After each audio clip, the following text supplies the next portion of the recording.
Welcome to our channel. Today we how to authenticate with Intercom using HMAC signatures step by step clearly. To authenticate with Intercom using HMAC signatures, start by logging into your Intercom account. Navigate to your app settings.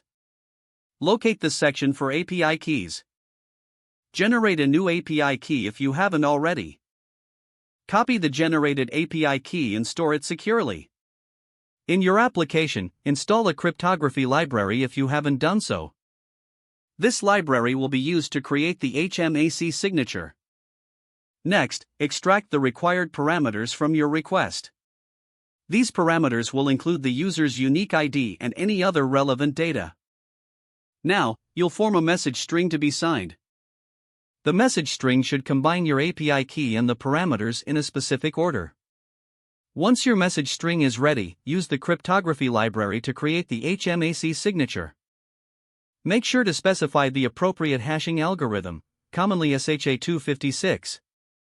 With the HMAC signature generated, add it to your request headers.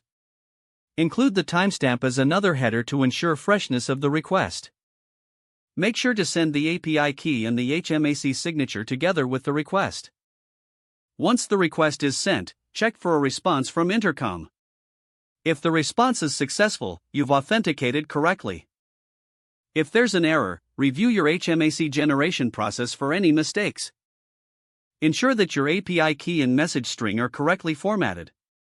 Check that your timestamp is accurate and not too far in the past. Once you've verified all steps, your application should now be securely authenticated with Intercom using HMAC signatures. If the page does not load, refresh the browser or try again in a private or incognito window.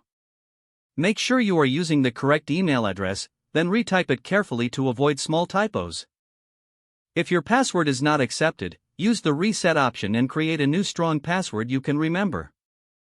Check your spam folder for verification or security emails, then complete any requested confirmation steps. Enable two-factor authentication if available to improve account security and reduce unauthorized access risk. After signing in, review your profile details so your contact information and settings are accurate and current. Don't forget to like this video and subscribe to our channel for more step-by-step tech guides.